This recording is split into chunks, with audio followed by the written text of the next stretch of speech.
And today we have a very special guest, another one, called Caron Coffey. Caron Coffey was one of my students from December 2022. Caron qualified as an accountant, as ACCA, and she has been working with me as a mock corrector ever since. I have to say, the passion that Caron has for tax, the passion that she has in wanting our students to pass. She worries about them. She insists that they do questions in the prescribed format. She'll follow through with every single suggestion that I make. I want it done a certain way, and she is like a dog with a bone in that she ensures that it is done that way. And so Caron would be key, as are all of my mock correctors, in helping our students pass. And Caron has been with me the longest. And hopefully that may continue for a very long time.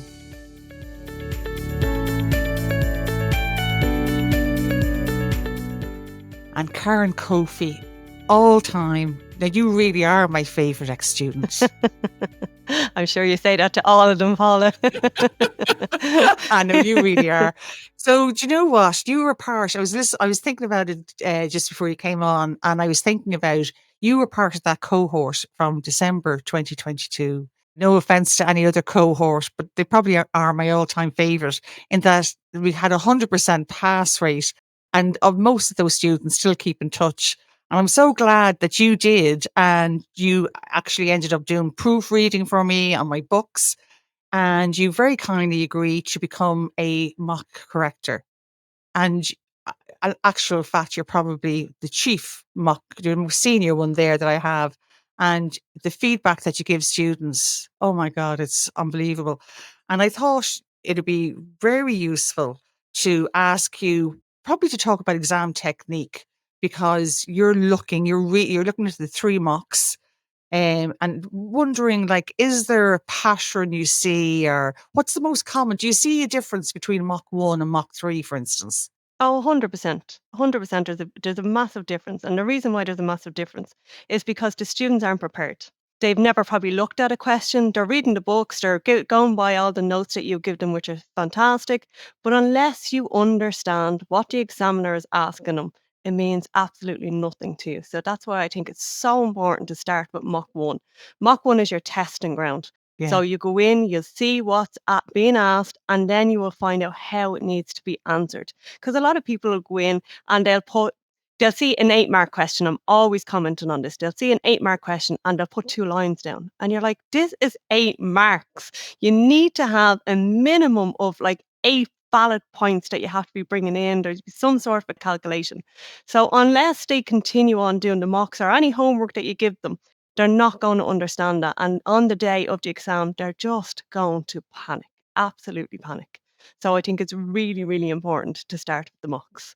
And Karen, do you spot, so a lot of people mightn't do Mach 1 for whatever reason. And can you spot the people, when it comes to Mach 2, can you spot the people that haven't done Mach 1? Yeah, absolutely. Because again, it's the same thing. They don't know how to answer the questions. They don't know how to lay it out, and which is really, really important. And actually, on this time when we done Mach 3, I noticed there was a few people who hadn't done either 1 Yeah. or 2, and I Yeah. was going back and I was telling them the same points. I was like, no, you have to make sure you know your layout. And look, this is a really, really important thing as well. You need to lay it out. You need to have your paragraphs and make it as easy as possible for the examiner to read through your exam. And the reason for that is if you have to dig through to try and find points, you can be guaranteed that the examiner is going to either get bored reading through it, or secondly, they're just going to miss the points that you're trying to make. Where if you put them out, like for your conditions, for argument's sake, because we always say, put them into the box, put your conditions down, and how do you apply to the case? Yeah. That just shows the examiner straight out you totally understand the conditions. But if they're putting it down as like a story, or if they're just giving bullet points of the conditions, they're not going to meet all the marks. I found another thing with the conditions as well is they will call out all of the conditions, but they're not relevant to the case whatsoever. Oh, like like for instance, if it's like, Retirement relief. Say, if you're giving it to a family member, exactly. If yeah, you're giving it yeah, to a family member, they'll bring in all the, oh, you has to have owned a company for 10 years and won't mention anything about the family. So I'd say to them, no, read the question. Make sure you read the question and make sure, and when I say apply to the case, this is what I mean. very good. And you know what? They always say they always tell me that you give very, very nice comment at the end, that you're always very encouraging. Well, I like to do that because look, don't get me wrong, ACCA is one of the hardest exams that any of us have to sit down. It's hard for a reason. They're not going to give this cert to us because of the possible financial earnings that you can make and hand it to us, make it easy. It's not easy. It's hard work and it's something that you have to practice at. But you also need that encouragement. And that's one thing I found with you, Paula. You are very interactive with your students. You want to support them. You push them to do better all the time, especially with me. You've done that with me. So I know you do that with all your students. So that's just something I'm trying to do. I'm trying to encourage the students to continue on. Don't be afraid. If you get a bad mock one, so what?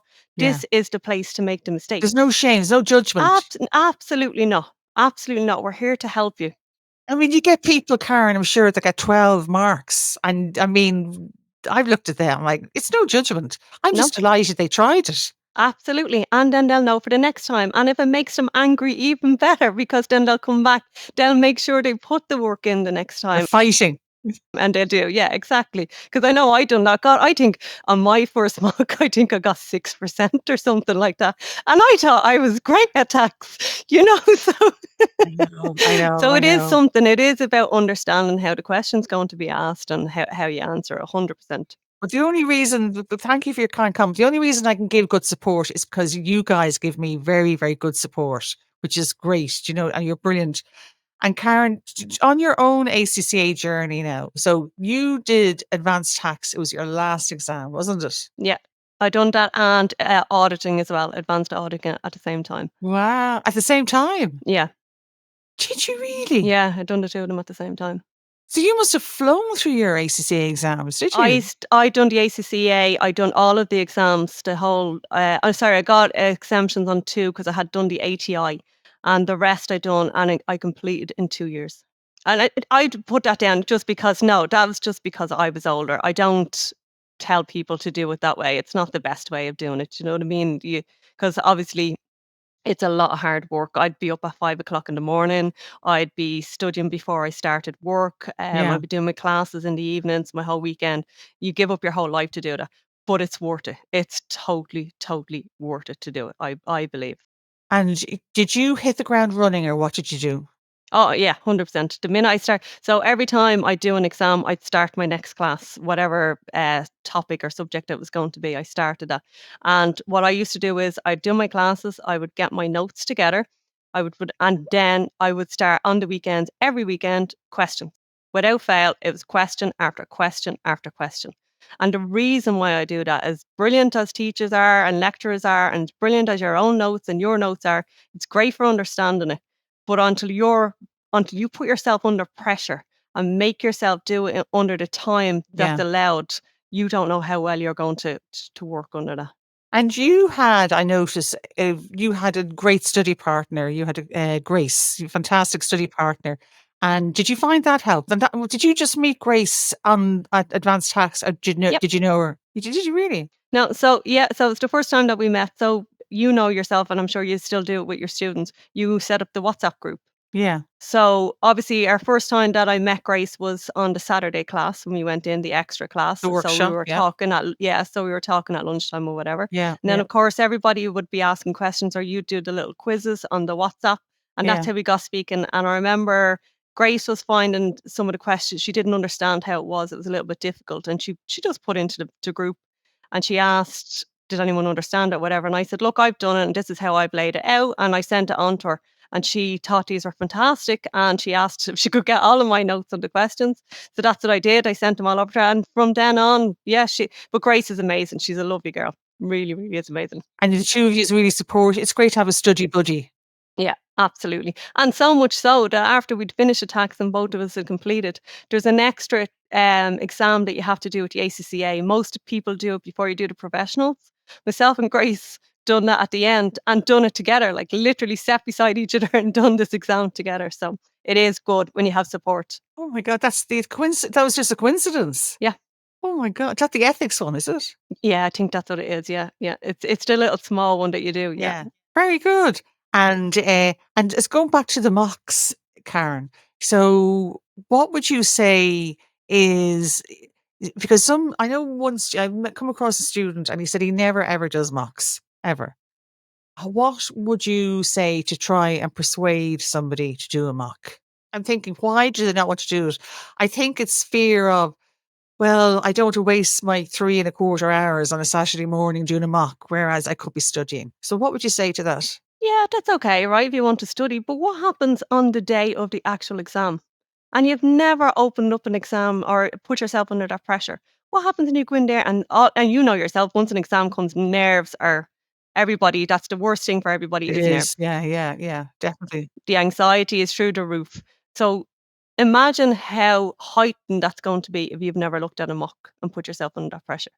That's true. Even if it's just for having the experience of feeling, oh my God, what's he asking me? What's he asking me? Yeah. Just to be able to push through it and know how that feels when you do push through it successfully. And that's another tip that I give to all the students as well. And what I try to give them is, and it's different. It's just a tip I'm giving. I'm not telling you that this is what you need to do. For me, how it worked on the day of the exams, what I do is I wouldn't touch question 1 straight away. There's no way I was going near that first. I would have a quick look at question 2 or question 3. Yeah. Because obviously they're always easier than question 1. Question 1 expects a hell of a lot more from you. So if you go in and you do question 2 or question 3, it gets you in the mindset of tax. Yeah. It calms your nerves down. It Yeah. gives you confidence, and then tackle question number 1. Yeah. And make sure you move on from each question after the time is allowed. Make Yeah. sure you time yourself, move on, and then if you make up time on any of the questions, you can go back and finish them. Yeah, absolutely. I totally agree with you. And some students, the most of them will leave question 1 to last. But if they don't, that's okay too. But they need to have that decision made. And before they go into the real exam, and the only way they can make like an educated decision really is to do the mocks. Absolutely. Yeah. And they will understand that because they'll come in and they'll see what type of questions are asked under 2 and 3. And Karen, just probably to wrap up here, would there be one last piece of advice that you could give? Absolutely. Look, as I already said, ACCA is not an easy exam. You need to put the work in. It's extremely important you put the work in.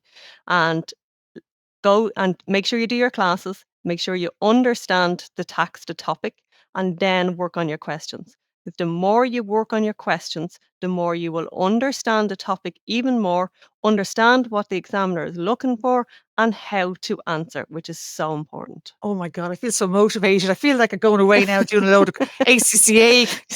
Go out there and do them. Just unfortunately, it's a bit late now. And Karen, thanks so much. I mean, without your support, I couldn't do what I do. So thank you so very much. Very much appreciated. No problem. No problem at all, Paula. Love talking to you as usual.